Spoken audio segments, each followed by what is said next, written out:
بسم اللہ الرحمن الرحیم۔ السلام علیکم۔ یہ قدیم زمانے کی بات ہے۔ کسی ملک میں ایک رحم دل بادشاہ حکومت کرتا تھا جو اپنے عدل و انصاف کی وجہ سے بڑا مشہور تھا۔ بادشاہ نے اپنے وزیروں کو یہ حکم دے رکھا تھا کہ اسے ملک کی کونے کونے کی خبروں سے باخبر رکھا جائے تاکہ کوئی بھی غریب آدمی انصاف سے محروم نہ رہے۔ ایک دن بادشاہ کا وزیر سمندر کے کنارے کسی کام سے اپنے قافلے کے ساتھ گزر رہا تھا۔ اس نے ایک بوڑھے آدمی کو سمندر کے کنارے کے ساتھ ساتھ دوڑتے اور یہ کہتے ہوئے سنا، میرا خزانہ سمندر کے اس پار ہے۔ بوڑھا آدمی دوڑتا ہوا کبھی اس طرف آتا اور کبھی دوڑتا ہوا دوسری طرف جاتا۔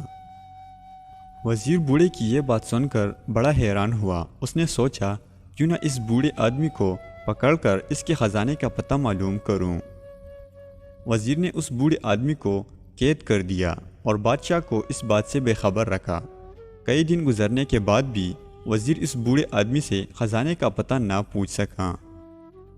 وزیر نے سوچا تھا کہ میں بوڑھے آدمی کا بتایا ہوا خزانہ حاصل کرنے کے بعد ملک کا امیر ترین آدمی بن جاؤں گا، مگر اس کا خواب پورا نہ ہو سکا۔ وزیر بوڑھے آدمی کو روز مارتا اور ایک ہی سوال پوچھتا کہ خزانہ کہاں ہے، مگر بوڑھا ایک ہی جواب دیتا، میرا خزانہ سمندر کے اس پار ہے۔ وزیر بوڑھے کی روز ایک ہی بات سن کر تنگ آ چکا تھا۔ وہ سمجھ گیا کہ بوڑھے کے پاس کوئی خزانہ نہیں ہے۔ اگر کوئی خزانہ ہوتا تو یہ پٹے پرانے کپڑوں کے ساتھ سمندر کے کنارے زندگی بسر نہ کرتا۔ یہ تو کوئی مجھے پاگل دیوانہ لگتا ہے، کیوں نہ میں اپنی دل کی میل کو صاف کر کے یہ ساری باتیں بادشاہ سلامت کو بتاؤں۔ ہو سکتا ہے یہ بوڑھا آدمی بادشاہ کو ہی خزانے کا پتہ بتا دے یا اس کو پاگل سمجھ کر چھوڑ دے۔ وزیر نے یہ سارا معاملہ بادشاہ سلامت کو بتایا۔ بادشاہ نے اپنی خادموں سے کہا، اس بوڑھے آدمی کو صاف ستھرا کپڑے پہنا دو اور کھانا کھلا کر میرے پاس لے آؤ۔ پھر بادشاہ نے کہا، بابا جی آپ کا خزانہ کہاں ہے؟ بوڑھے آدمی نے پھر وہی جواب دیا کہ میرا خزانہ سمندر کے اس پار ہے۔ بادشاہ نے وزیر کو حکم دیا کہ بوڑھا آدمی جہاں کہتا ہے اسے وہاں لے جاؤ۔ وزیر نے سفر کی تیاری شروع کر دی۔ اگلے دن صبح سویرے گھوڑے تیز رفتار سے دوڑتے چلے جا رہے تھے۔ پھر مختلف راستوں سے گزرنے کے بعد ایک جگہ زمین نرم ہونے کی وجہ سے بادشاہ کے وزیر کا گھوڑا زمین میں پھنستا چلا گیا۔ مجبوراً قافلے کو رات ہی قیام کرنا پڑا۔ پھر اگلی صبح ہوتے ہی وہ اپنی منزل کی طرف چل پڑے۔ سفر کئی دنوں تک جاری رہا۔ جنگلوں سے نکل کر قافلے نے پہاڑوں کا رخ کیا۔ پھر سمندر پار کیا تو ایک تنگ سی پہاڑی راستے سے گزر کر قافلہ وہی پہنچا تھا، اس لیے گھوڑوں کو باہر رکنا پڑا۔ پھر بوڑھا آدمی خوشی سے سب کو چھوڑ کر ایک غار کے اندر چلا گیا جہاں اس نے اپنا خزانہ دبایا ہوا تھا۔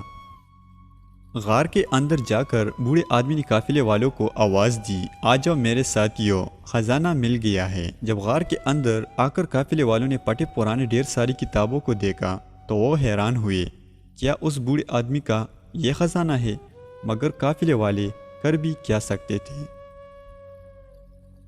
جب وزیر اور اس کے ساتھی پٹے پرانی کتابوں کو گھوڑوں پر لا کر بادشاہ کے محل میں پہنچے تو بادشاہ بوڑھے آدمی کی پٹے پرانی کتابیں دیکھ کر حیران رہ گیا اور دل میں سوچنے لگا کہ کیا بوڑھے آدمی کا خزانہ یہ پٹے پرانی کتابیں ہیں؟